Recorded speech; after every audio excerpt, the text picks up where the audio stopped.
Okay. Oh, okay. There. So I just turned it on. I'm going to make you host. Thank you so much. Yeah, I was wondering. Okay, good evening, everyone. Good evening, everyone. Welcome to today is Thursday, February 3rd. Welcome to the monthly meeting of Manhattan Community Board 3's Committee on Health, Seniors, Human Services, Youth Education, and Human Rights. My name is May Lee, and I am the committee chair. Okay, before we start the meeting, I'm going to turn it over to Larissa Shainberg, who will go over some rules of the meeting. Larissa. Good evening. Sure. Thank you, May. Good evening, everyone, and thank you for attending the Health and Human Services Subcommittee meeting. Please be advised that tonight's meeting is being recorded. At this time, we welcome all non-board members to sign in via the chat box with your name and your affiliation, if that is appropriate, so we can keep track of our attendance. This evening, we will only be using our chat for our attendance sign-in, materials distribution, and technical assistance. So if you are having technical difficulties, please drop a message in the chat and we'll reach out to resolve the issue. In order to reduce background noise, we ask that you please remain muted unless you are recognized to speak. We do have someone who will be speaking for public session, and They're not here. when they will, oh, they're not here yet. Thank you. That'll be at the end. Okay, great. And when we recognize them, they will have 2 minutes to speak. Thank you. Thank you, May. Okay, thank you. So before we start, we have one agenda item discussion, but just before we start that, we're going to, take the attendance and also review the minutes. Are there any changes to the minutes of the last meeting? I had emailed it out already.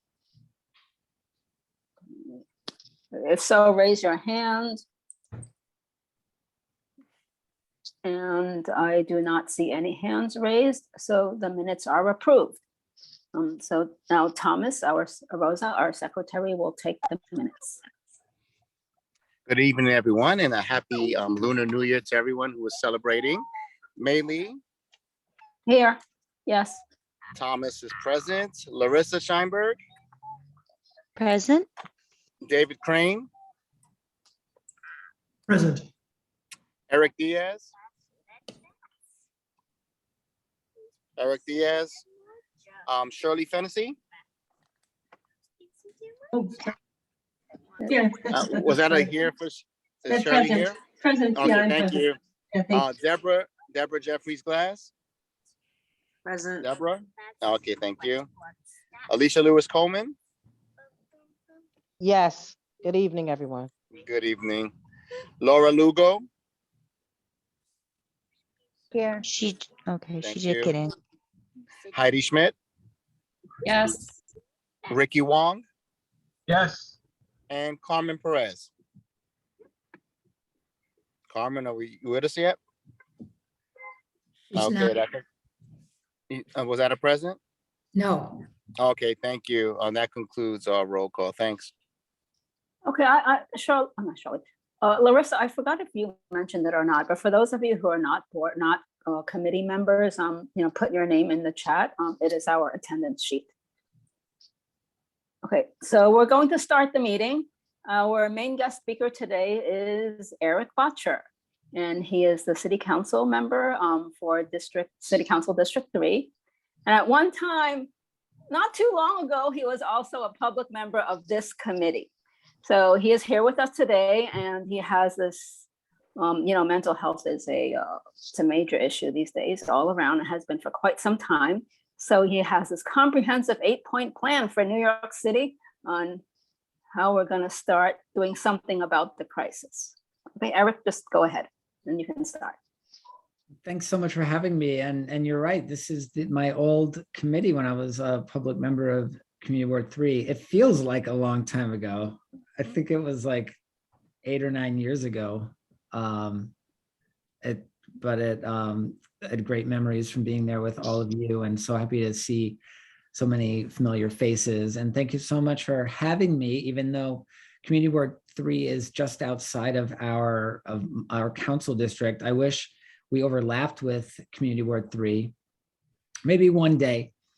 But I appreciate you having me to talk about this very important issue, the issue of mental health and our failure on the issue of mental health, the failure of our federal, state, and city governments on mental health. And you don't have to walk far in New York City to see the heartbreaking manifestation of that failure, with people suffering on the street from untreated mental illness. And the most tragic consequences of that are when violence is involved. And look, it's important to note that the vast majority of people who suffer from mental illness are not violent in any way. But the murder of Michelle Go in the subway, Times Square, in my council district last month was just a horrible manifestation of how badly we failed on this issue. So I put out, when I was running for city council, this is one of the issues that I ran on. Number one, because it affects our council district so much, just like Community Board 3 is affected by it. But it's also a personal issue for me, because when I was in high school, I spent a month in a mental health hospital. I was involuntarily committed to a mental health hospital following a series of suicide attempts. And at that hospital, it's called Four Winds in upstate New York, I got care, mental health care, that saved my life. And it's the reason why I'm sitting here today.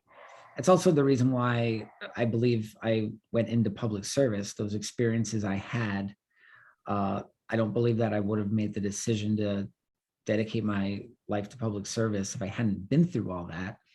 Truth is, though, that is care that so few people have access to, particularly if you're poor or if you're a person of color in this country. And that's just wrong. It's one of the reasons why I ran for city council, and the plan that I put out basically has 8 points to it. The first being that we need to reverse the closure of psychiatric beds in New York State. The number of psychiatric beds, inpatient psychiatric beds, has shrunk and shrunk and shrunk year over year. And the New York State Nurses Association has been calling attention to this for a long time. The idea was, and it was a good idea decades ago, to close the inpatient psychiatric hospitals, many of which were just terrible places. But the idea was to replace it with outpatient community-based services, outpatient treatment, so people could be integrated into the community, live in the community. And that's absolutely what it should be and what our goal should be. Unfortunately, though, we didn't adequately invest in the outpatient services. So what really happened was prisons and jails became the primary provider of mental health services in the United States, to the point where that is the number one provider of mental health, prisons and jails in the United States. And that's something that's just shameful. We are now decarcerating, and that's a good thing. But what's the plan? And what we have now is a lack of inpatient psychiatric beds for people who they're not sick enough to spend the night in the hospital, but they're not well enough to be sent back out into the street. So we need place for people to get inpatient psychiatric services. We have to reverse the closure of those, not continue closing them, which is what's happening now. Number two, we have to dispatch mobile mental health crisis response teams. And these are something that many other municipalities have done. Mayor de Blasio began a pilot uptown that is underway. where the response to mental health crises would include a mental health team with EMS response, because right now we send cops to in most instances, and it's the result of those interactions are frequently deadly, when the truth is that in many instances there should be it's a medical incident, not a public safety incident. Crisis stabilization centers, otherwise known as medical respite beds. When people experiencing mental health crises are brought to the hospital, they're often released as soon as they're medically stabilized. What we need is a place, in the continuum of care, there's a gap, and a crisis stabilization center is for a place to be given time and space to recuperate and get well. This is a time where they could be connected with social services. There's far too few crisis stabilization centers. The good news is that Kathy Hochul today announced a large investment in creating more crisis stabilization centers.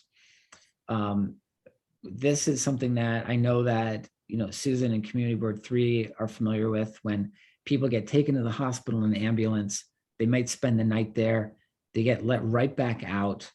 We lose that opportunity to get them the treatment and the help that they need. Supportive housing is really the key. We have to greatly accelerate the construction of supportive housing with supportive services, case management, in-house. It could be in-house or it could be outpatient psychiatric services, and importantly, activities. We don't have nearly enough supportive housing, and the outreach workers who are out in the field, approaching people on the street, offering them shelter. In many instances, they've been to the shelter. They're not going back to the Bellevue men's shelter. They're asking, when do you have housing for me? When do you have housing for me?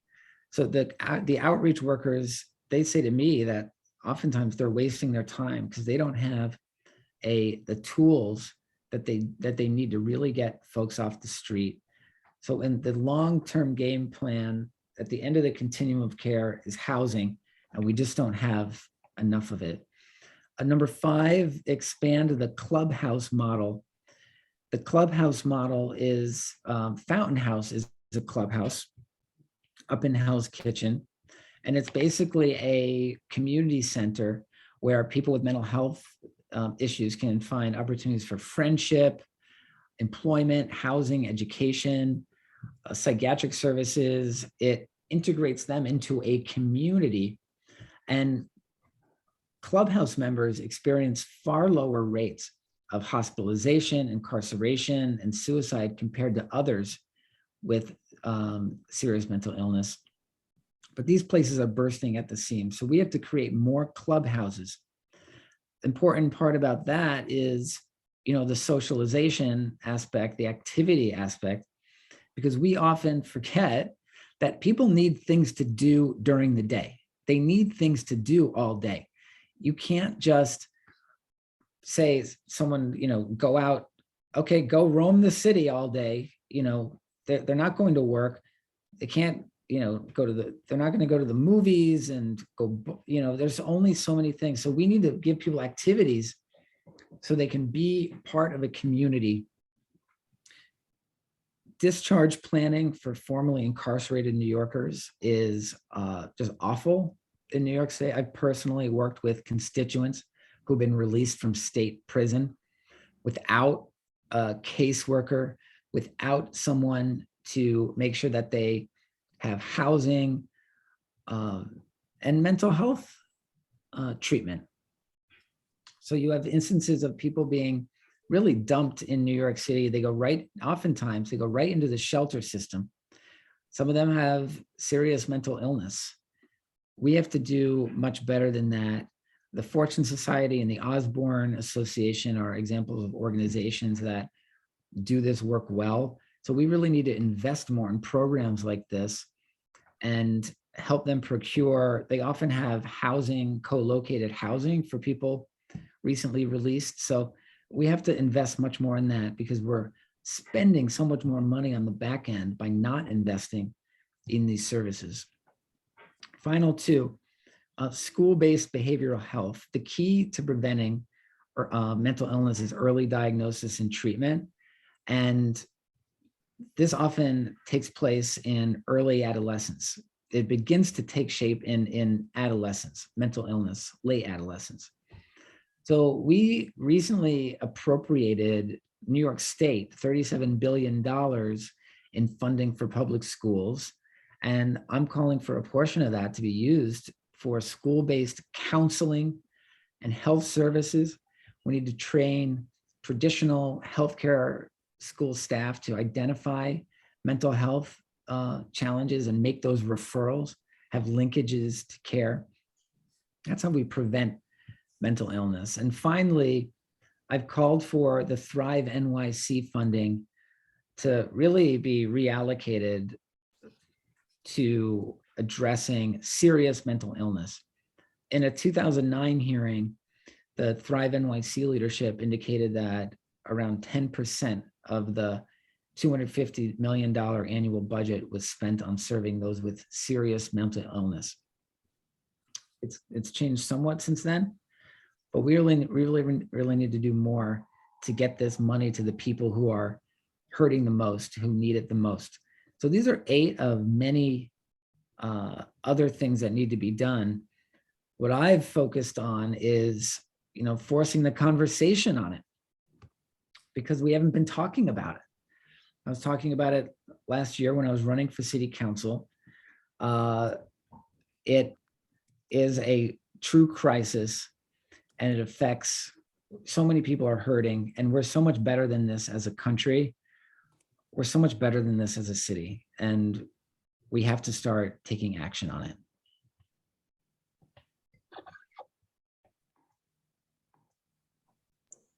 All right. So Eric, I know you have a time limit here, right?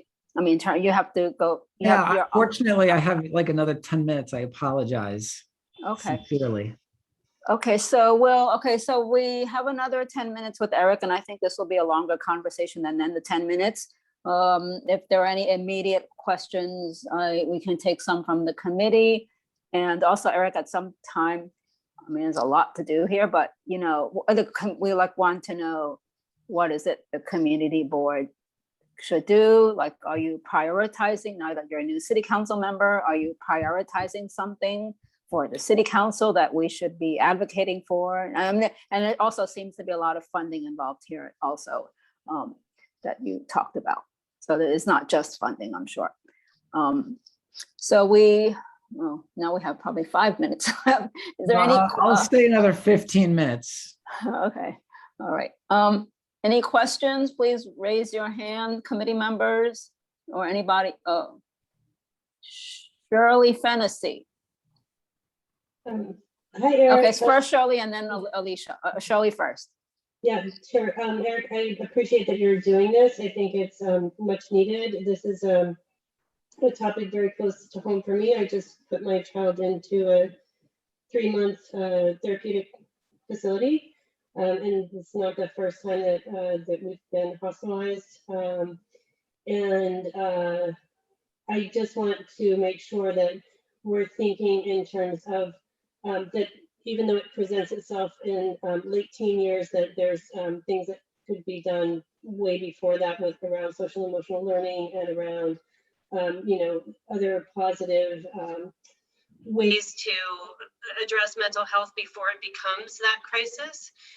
So that's one thing. And then 2 is just a better coordination between families, services, hospitals, schools, and being able to know what resources are there as a parent to have access to those resources. I mean, I found it by accident that I could sue the Department of Education for the money that it costs to send my child to one of these facilities. But there's so many people that don't have access to this information or don't know how to find these free lawyers, and the fact that we actually have to sue the Department of Education to put our children into places where they're better served is a big issue for me. So I'm hoping that you're considering this, and I'm happy to meet with you at some point and just talk through some of the things that I've seen working with the Department of Education for 25 years as well. So Yeah, it. I appreciate everything you said, and I'm glad that your child is getting care. You are absolutely right about pre-adolescence, and I read a very disturbing statistic lately about the number of kids as young as 5 who've been expressing thoughts of suicidal ideation, and that's just unbelievable. And that's just think of kids at that age having those kind of feelings, and this pandemic has just had a horrific impact on the mental health of our kids, and I don't even think we fully know how bad yet.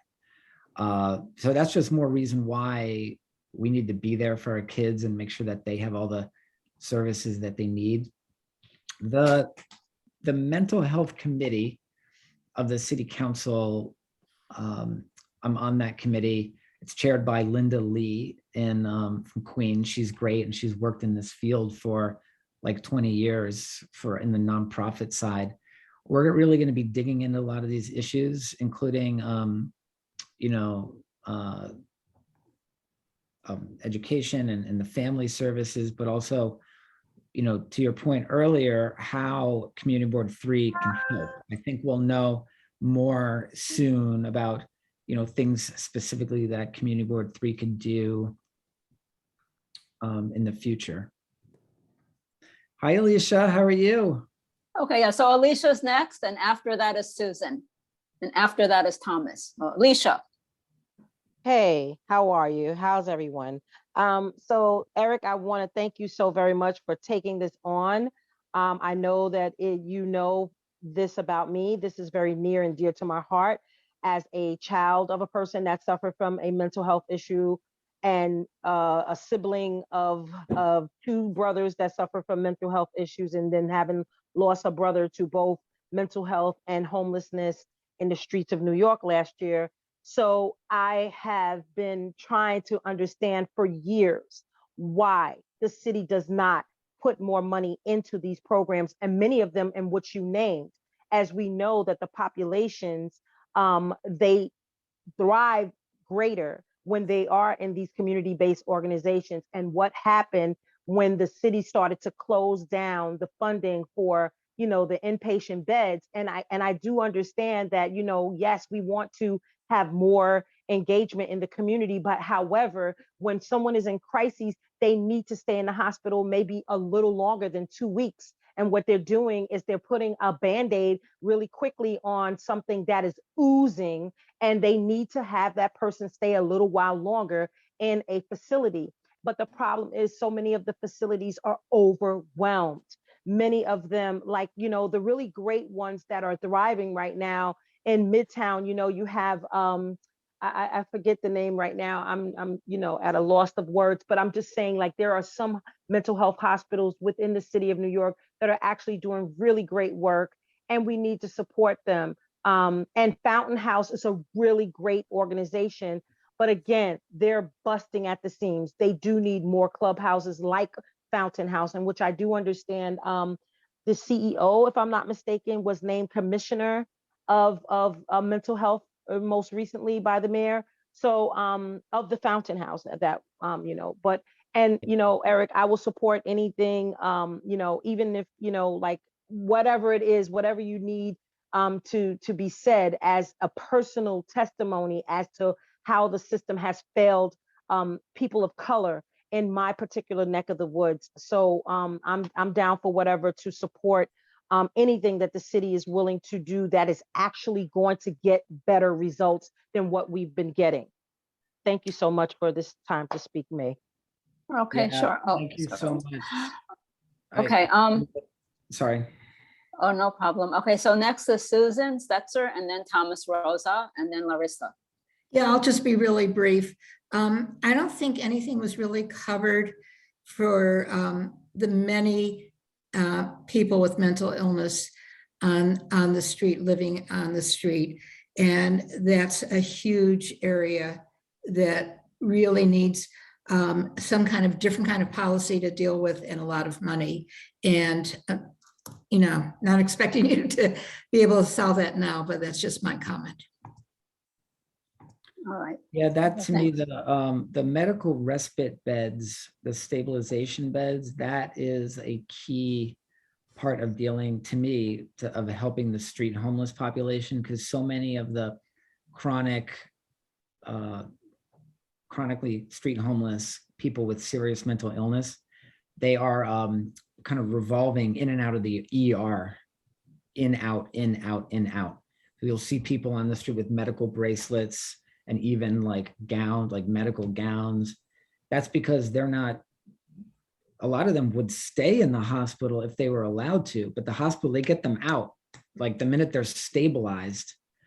And we need a place for them to go after that.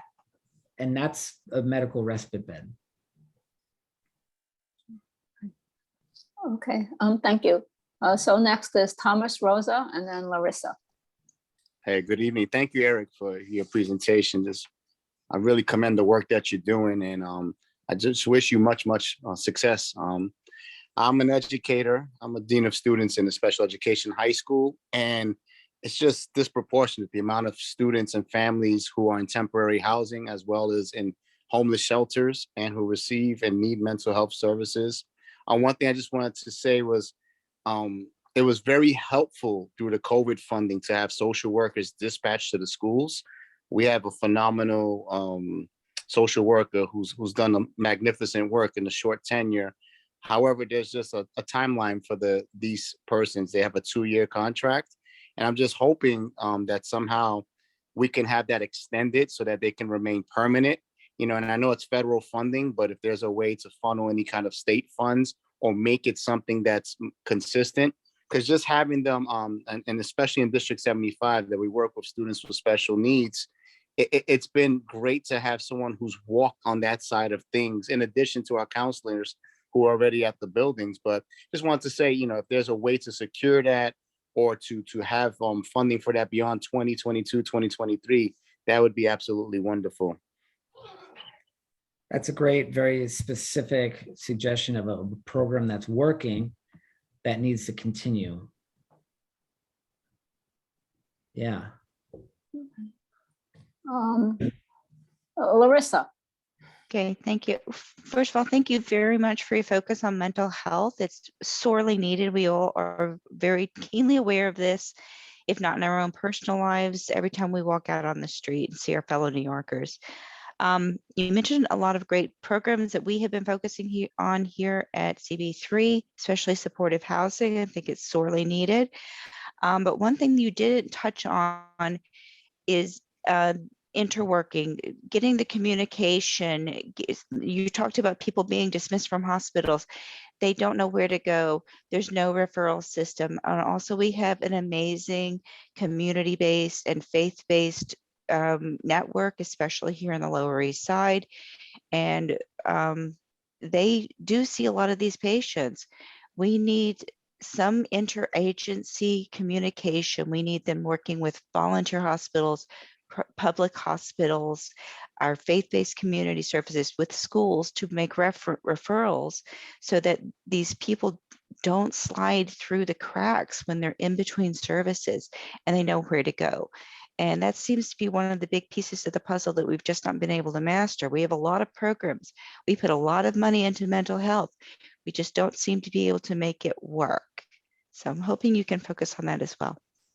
Yeah, very good suggestion. It's something that I have encountered when working with constituents. And, I had a mother whose adult son was suffering from mental illness and addiction, which is a common issue. And he had, quote unquote, failed out of every program. They have rules and he's failed out. And, he'd really next stop was Ward's Island Shelter. And I'm asking him, like, does he have like a caseworker of any kind? You know, I can't be the only person helping right now. Big missing gap. We do need people who have someone who'll stick with them throughout. Well, I can't thank you enough for having me. Thank you, Susan, for calling and inviting. I miss Community Ward 3. We miss you too. Yeah, maybe we'll overlap again one day. Okay. May, before he goes, this is Carmen. Yes. Just yes, Carmen. one question with regards to mental health and seniors. I've seen that a lot, especially with seniors who live alone. And you know, and most of them will get diagnosed with either dementia or Alzheimer's, but sometimes that's not always the case. And we're seeing just a lot of that happening where especially if they live alone, they forget basic things like bill paying and so on. And there's no one really to help them out. And I've tried calling the few organizations I know in the area, but to address the mental health piece, it's not always there. You're right. And that's where the really amazing community-based organizations, if if resourced, can work with seniors who can stay in their homes for as long as possible, or get them into nursing environments. But I thank you so much for having me again, and I hope to see you all again soon, maybe in person sometime. Let's see when that is. Yeah. But yeah, okay. Okay, Hey, thanks. Hey, thanks for coming. Thank you. Thank you. Goodbye. All right. Is that a thumbs up or a hand raised? I have a hand raised. That was It looks like Kay had thumbs up, but Heidi has her hand raised. Oh, okay. Heidi. Yeah, I wish I had the opportunity to say this while he was still here, but I mean, I think it's important for everyone to know and understand that when we're asking, specifically when we're asking for mental health resources, that we understand and we are clear with the language. I could say particularly around shelters, but when it comes to clinics or like Article 21 clinics, things like that, that we really need to ask for, or even Thomas, what you had raised earlier about social workers, that we need to be very clear about what is a social worker, what qualifications. And when you say social worker, there's people who are MSWs, and then there are people who are LCSWs. And that licensing and that clinical aspect is really what we need, not just folks who've completed a master's degree. They need to be licensed and they need to have about 3 years of experience to get that clinical certification. And then the same thing, what we mentioned, what Eric mentioned about shelter, and he used the word caseworkers. Caseworkers are paid maybe $50,000 a year. They don't have the bandwidth, many times the experience or the education, and they don't have a lot of supports. So I just want us to be very conscious about the words that we're choosing if and when we ever, I guess, submit a resolution or something, that we're being specific. We're not just saying caseworkers or social workers. Yeah, because they're different types of people with different expertise and to fill different needs. Okay, yeah, that's a good point, Heidi. All right, so I think today that was just an intro to his to the plan, and I would imagine we need to follow up on many different things. Is there any suggestions or anything else to say about this?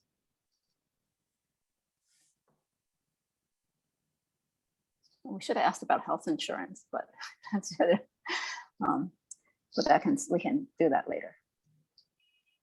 All right. So that was our only agenda item. I mean, our only major agenda item for today.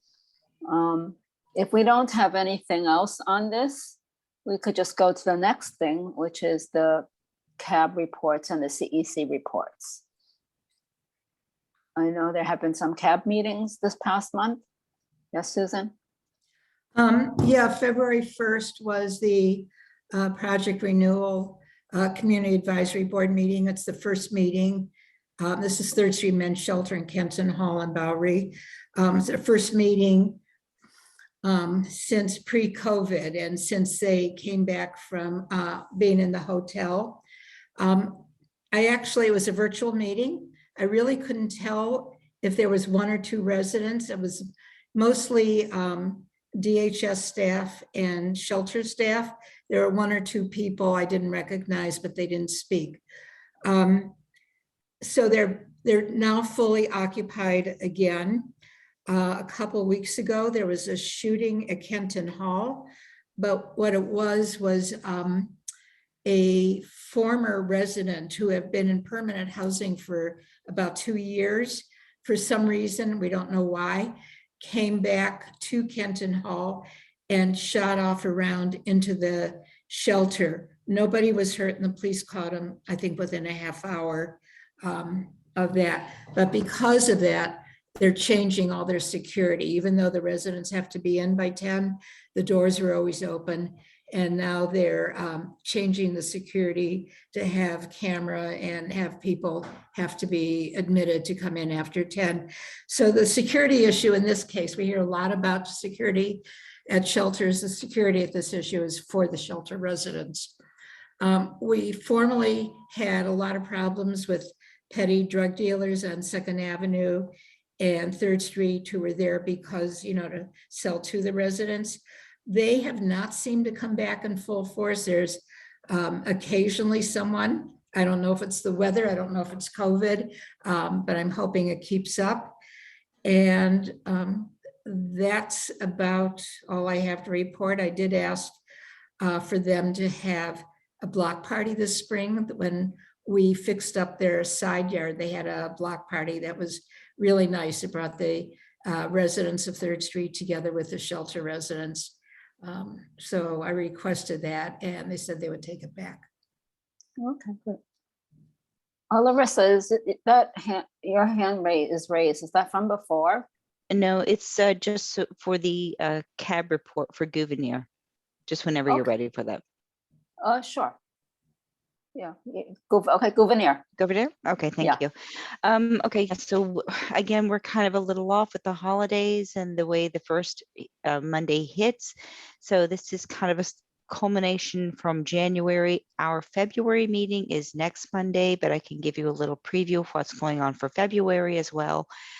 We are deep into planning and coordinating for our legislative advocacy day on our CAB for Gouverneur. The healthcare budget, the executive budget came out last week, and there will be a joint house meeting coming up shortly. And we're going to get in front of our elected officials advocating. We've been through training with our Council of CABs on what our asks are, what the budget is this year. We are very lucky this year. Governor Holcomb is looking to increase the budget for healthcare, as we know that COVID has highlighted the needs that we have and the deficiencies we've had in our city. This year, we're hoping to focus on increased funding for capital projects and health and hospitals. Our city hospitals, our health and hospitals tend to be about on average 10 years older than volunteer hospitals.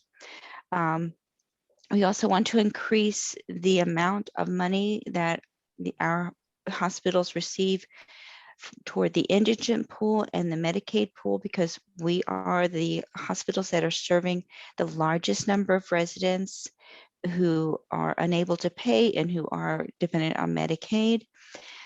Also, telehealth. This has been something that has been really highlighted during the pandemic as an amazing tool that we can utilize going forward in healthcare. When someone cannot leave their job, cannot take a day off, or has difficulty ambulating or getting transportation to a healthcare visit, they can use the telehealth services.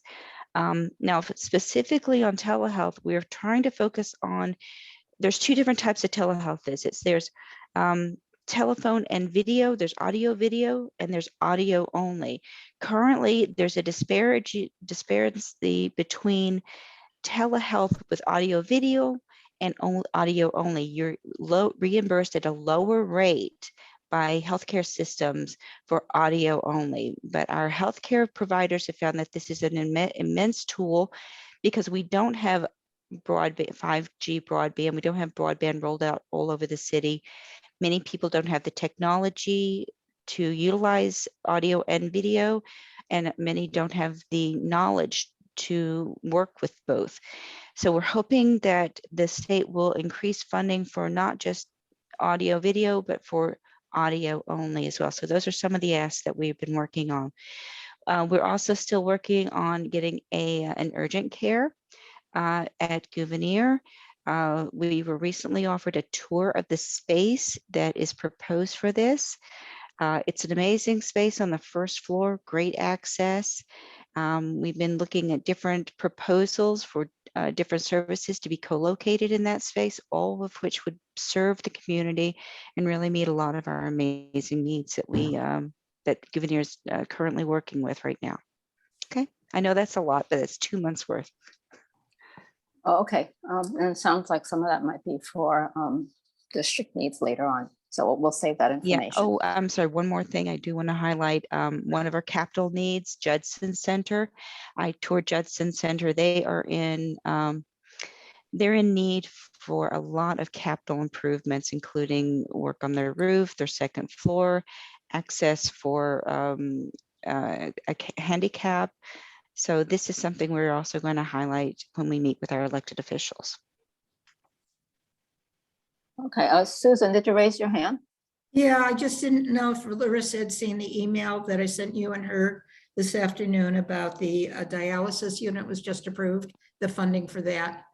And the other question I had, when you were talking, I'm not clear if I understood correctly, when you were talking about the telehealth, it sounded like you were saying that more money should be put in a certain kind of telehealth so that it will be covered by insurance. Is that no, correct? not insurance. So we want to supplement it with the state budget fund.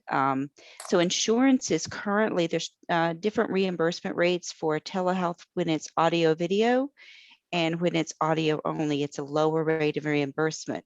But that seems to be a really needed tool, especially with a lot of people who are technologically who have technological issues or just don't have the access to broadband and the ability to connect audio and visually.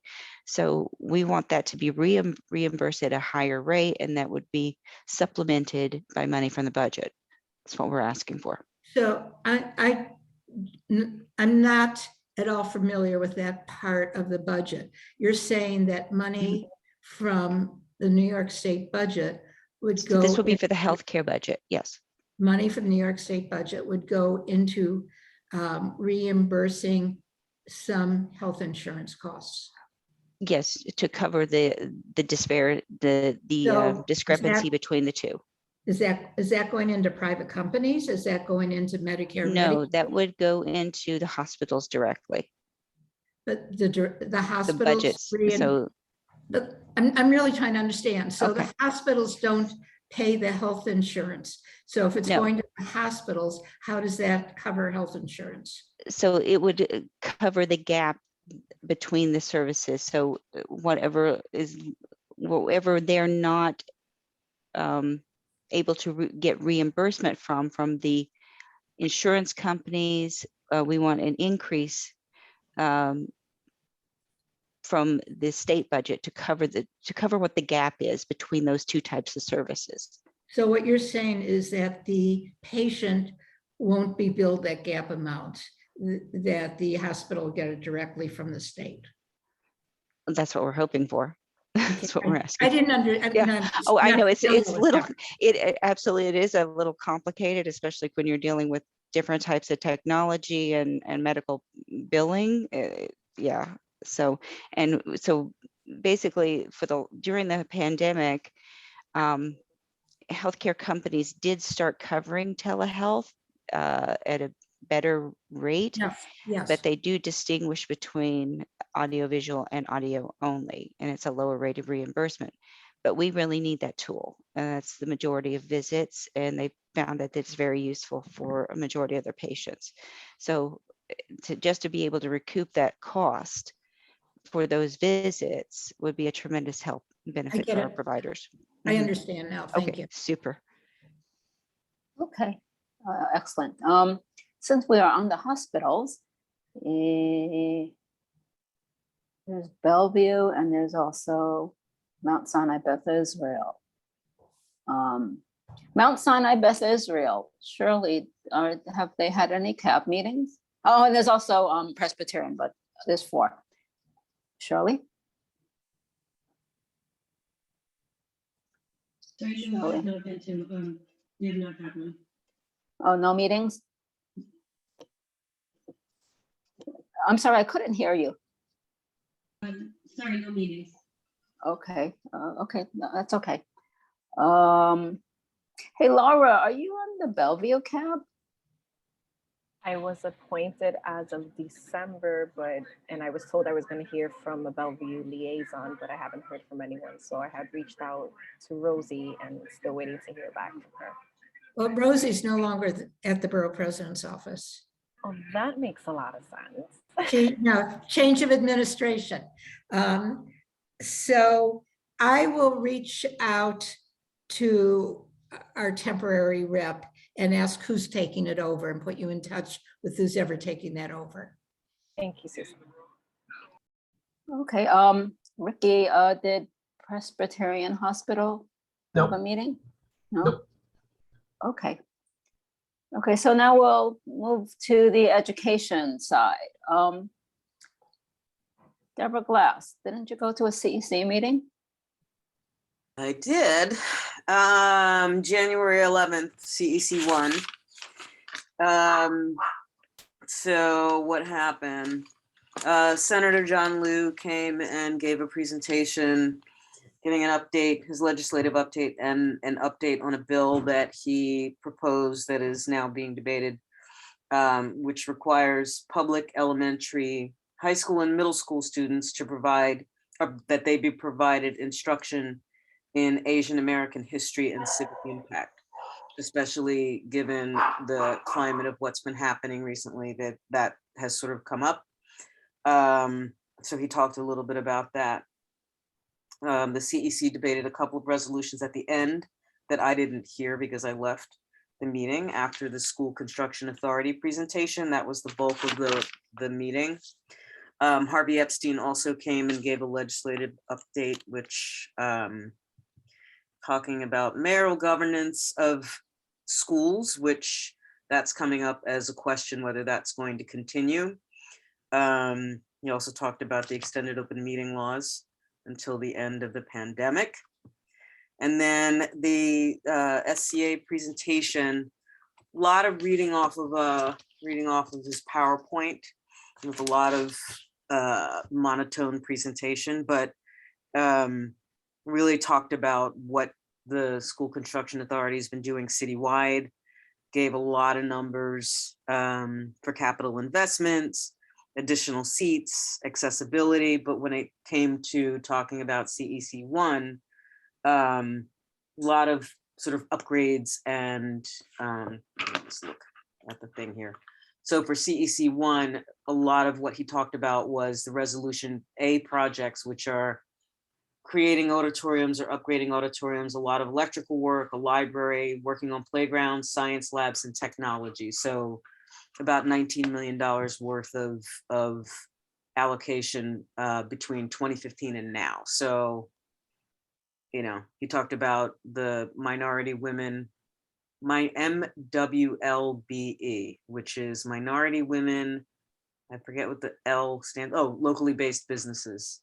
How they're trying to make sure that folks who come under that umbrella are being able to have some sort of participation in in the money that is being spent by the SCA, and they also have a mentor program.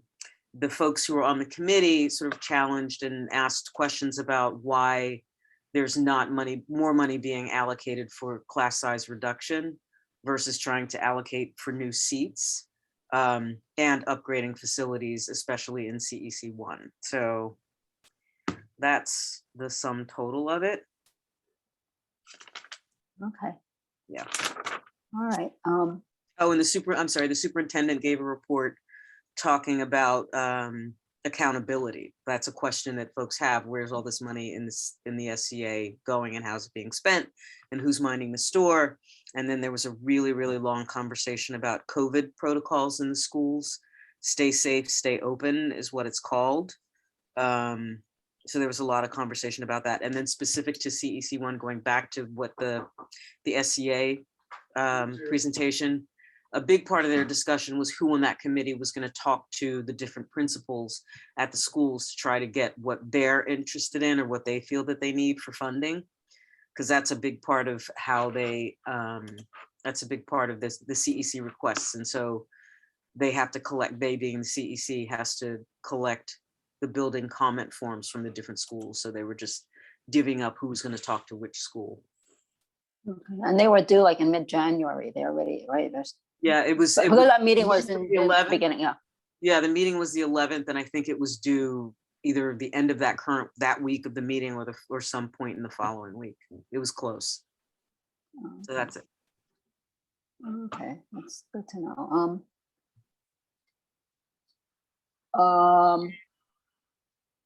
Yeah, in terms of education, also, you know, I know Laura attended. Actually, Laura has a kid who's involved in this, but you know that there's a merger of East Village Community School and PS19. So you may have heard about some of it at the full board meeting. So I attended this public hearing. I mean, at CB3, the office, you know, we get all these notices of various public hearings. So there was it's been a long process. Laura probably knows more, but there have been many meetings and, you know, maybe a joint committee formed even.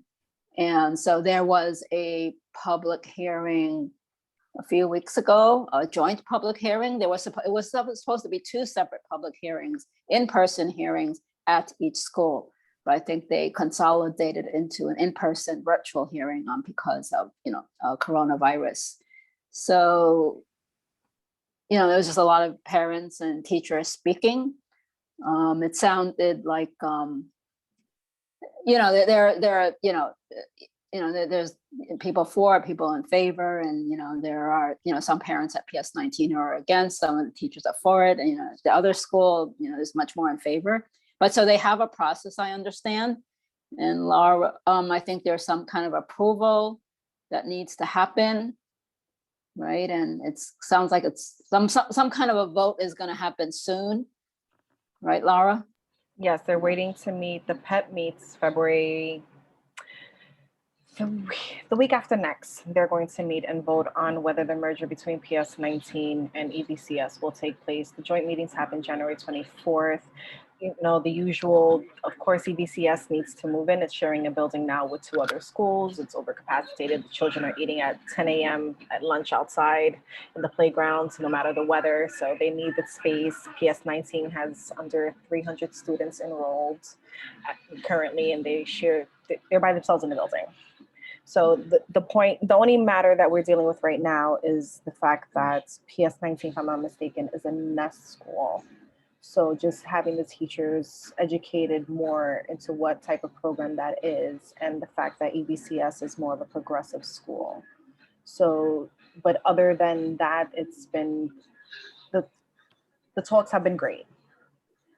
Outside of, you know, personal feelings of PS19 families who don't want to lose their identity and who they are in that school culture. I'll keep you posted as to how the PET meeting goes. And I believe EVCS has another meeting coming up February 7th. And the PEP meetings, I think they're open to the public, right? Right. Yeah. And Naomi was at the meeting, you know, and I thought she said they would maybe talk about it at the next CEC meeting, you know, at this That's what she said they might. So, I'm thinking that, there's apparently a process going on. There's going to be vote, and, whether, they have their process and they've been doing it a while. So it's not, I'm just giving a report, and we don't need to, put in our opinion. They already have something going. But I would imagine, let's say it happens, or even if it doesn't happen, sounds to me there may be some needs, maybe it's funding, maybe it's more programming, maybe it's capital or something else. And we can, try to find out how we could be helpful if there's anything for us to do to be helpful. So that's, does that sound about right? Yes. Okay. All right, good. Yeah, so that's all I have. Oh, yes, Susan, yeah. Do you want to tell about the meeting that's coming up February 11th? Oh, yeah. That's Okay, taken so- over our lives. Yes, so so this is around the safe haven. As you know, from our committee meeting and the last full board meeting, there has been much reaction from the Chinese community about the safe haven, a lot of concern, actually a lot of backlash, right? So, so on February 11th, there will be a meeting, like a community meeting between DHS and community residents and the stakeholders. So it'll involve DHS, Care for the Homeless. It is being co-sponsored by CB3 and by all of the electeds, federal, state, city, and local, federal, at all three levels of government that cover this area, and the Manhattan Borough President. So it'll be on Friday at MS 131, like from 4:30 to 6:30. I think there's a flyer being made, and it's going to be given out, a bilingual flyer, and it's to hear their concerns. And for DHS and the service provider Care for the Homeless to, meet with them directly for the first time. It has not happened. And I think there may have been an attempt to schedule a meeting like in December around Christmas time. It just didn't happen. It was what wanted only an in-person meeting, and DHS didn't want to have, because of COVID, an in-person meeting in December. Right. So yeah, so this is going to be in person in February, where things are a little better, hopefully. So May, I'm sorry, what was the time for that meeting? I missed that. 4:30. Yeah. Thank you, Susan. Okay, so that'll and we need volunteers to help during the meeting for various things. And I know it's difficult because a lot of people are still working. But if anyone can even give an hour, like 4:30 or 5:30 or 5, because we have to check people in, we have to check vaccination, we have to count to make sure there's not more than 200. There's just a lot of moving parts. So if anyone could help, please send me an email. Is the community board hosting this meeting? The community board is hosting with the elected official offices. So that's state assembly, state senate, Congress, city council. And, some of the offices are- And borough president. Yeah, some of the offices are putting in a lot of work, some not so much. But we're putting in a lot of work, and we're trying to get volunteers from every office. So if you can, so it is from 4:30 to 6:30. We just need help with stuff like signing people up, and it's not too complicated. Signing people up, making sure they sit down, and that auditorium holds about 500 people, but we only want to take 200 because we need physical distance. There will be we'll have headsets. It's going to be translated. DHS is bringing translators, and we hope to have 200 headsets. So people will have to be, directed where to get things, that kind of thing. Is there a reason it's not like on Zoom or online? Well, because the community requested an in-person. When they wanted to have the meeting in December, they refused to have a Zoom meeting. And this is the community that's, raising the issues of lack of communication. So this is in response. We are, I believe, we're still finalizing this because it just takes a lot of people, but I believe we will at least live stream it on Zoom. There were the flyers already, except for a Zoom link. And we're just trying to figure out, we're all kind of trying to make this happen, and we need to get somebody to be operating the Zoom at the meeting. That's what we're looking for. We're going to use the community board Zoom link, and I'm going to set up the meeting, but we still need to find someone who will be dedicated to the Zoom at the meeting. And we need an external mic.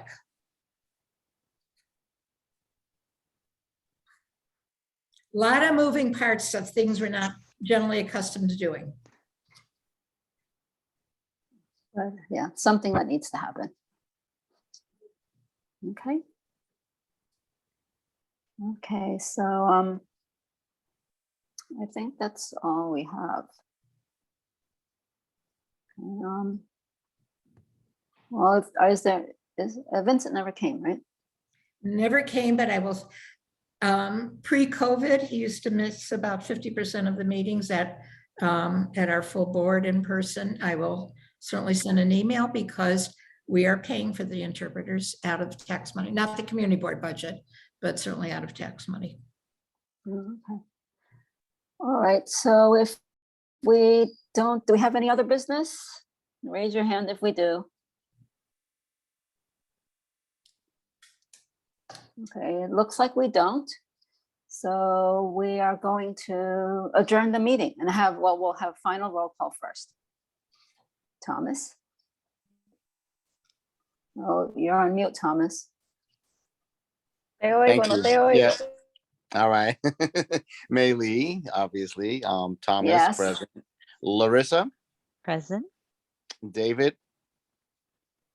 Present. Eric Diaz? I thought I saw him for a moment. He's not on anymore. He was, Okay. he dropped off. Okay. Shirley Fantasy? Here. Deborah? Here. Alicia? Alicia? She's She's muted. here. I'm Okay, not muted. thank you. I said yes. Laura? Here. Heidi? Here. Ricky? Here. And Carmen? Hi, here. Thank you, Carmen. Okay, thank you, everyone. Okay, so the meeting is adjourned. Hi.